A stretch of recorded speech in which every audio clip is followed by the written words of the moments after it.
Fala pessoal, tudo bem? Meu nome é Renato, né? Fala pessoal, tudo bem? Meu nome é Renato e nós vamos continuar nossa aula agora falando de calor latente. Para falar de calor latente, nós vamos fazer uma revisão nas mudanças de estado físico, ok? Por exemplo, sólido, líquido e gasoso. Nós vimos, ó, do sólido para o líquido, fusão, líquido para o gasoso, vaporização, gasoso para o líquido, liquefação, líquido para o sólido, solidificação, ok? Por que eu estou fazendo essas revisões? Por um simples motivo, porque nós vamos trabalhar com essas mudanças de estado físico. Essas mudanças de estado físico que remete à quantidade de calor latente, porque toda vez que nós formos calcular a quantidade de calor latente, para isso acontecer, temos que ter mudança de estado físico. E lembrando, a temperatura vai permanecer constante. Note que calor específico e calor latente são completamente distintos. Calor específico, variação de temperatura e não ocorre troca do estado físico da matéria. Já a quantidade de calor latente, ocorre troca do estado físico da matéria, porém não ocorre variação de temperatura. Então, ó, podemos ainda calcular a quantidade de calor recebida ou cedida por um corpo que gerou uma mudança em seu estado físico. Para tal, devemos assinalar que durante o período em que um corpo está mudando de fase, a sua temperatura é constante. Assim, o cálculo da quantidade de calor latente é feito usando a seguinte expressão: Q igual a M vezes L, correto?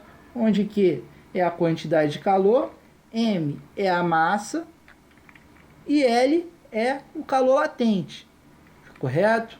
Existem dois tipos de calores latentes: calor latente de fusão, né? Que é o calor que é absorvido ou cedido pelos corpos durante o processo de fusão, do líquido para o sólido e vice-versa, com temperatura constante. Latente de vaporização, que é o quê? É aquele que é transferido durante as transformações sólido-líquido ou líquido-sólido em temperatura constante, correto? Com isso, agora vamos fazer um exercício, correto? Qual a quantidade de calor necessária para que um bloco de 600 kg de gelo a 0 graus Celsius se transforme em água nesta mesma temperatura? Ó, se ele fala nesta mesma temperatura, não varia a temperatura e ele fala que vai ocorrer o quê? Um bloco de gelo vai se transformar em água. Mudança de estado físico, temperatura constante. Trata-se de calor latente. Ele quer que você fale isso, né? Ele fala, considere calor latente da fusão, que é de 80 calorias por gramas. Primeira coisa que nós temos que saber, massa 600 kg, nós temos que transformar para gramas, já que calor latente de fusão é caloria por grama, correto? Vai ser o que? 600 mil gramas, correto? Latente de fusão ele deu que é 80, então porém Q igual a M vezes L de fusão, 600 mil gramas vezes 80 caloria por grama, que vai dar 48 mil calorias. Este é o resultado. Ok? Agora vamos para o equilíbrio térmico. Correto? Equilíbrio térmico é o quê? Quando dois ou mais corpos trocam calor entre si, essa transferência de calor ela vai acontecer de forma que o calor de maior temperatura vai para o corpo de menor temperatura. Então, o que vai acontecer? Isso vai ocorrer, essa transferência de calor entre corpos isolados que trocam calor entre si, né? Isto vai ocorrer até que ambos entram em equilíbrio térmico. Exemplo, ó, diferentes temperaturas, vai ocorrer o contato, onde esse aqui, que é o cara de menor temperatura, vai passar calor para esse aqui de menor temperatura, até que eles entrem em equilíbrio térmico, ok?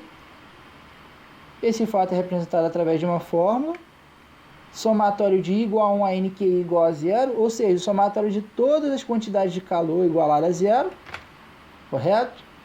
Tanto que eu abri um pouquinho esse somatório, ficou Q1 mais Q2 mais Q3, mais pontinho, pontinho, mais Qn igual a 0, ok? Agora vamos para o fluxo de calor. Fluxo de calor nada mais é do que a transferência de calor entre dois corpos, correto? essa transferência que ocorre ao longo do tempo.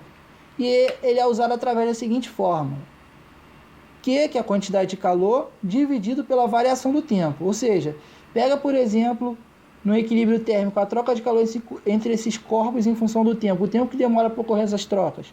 Isso você está se tratando de fluxo de calor. Ok? Onde o φ é fluxo de calor. Show? Delta T, variação do tempo. Ok?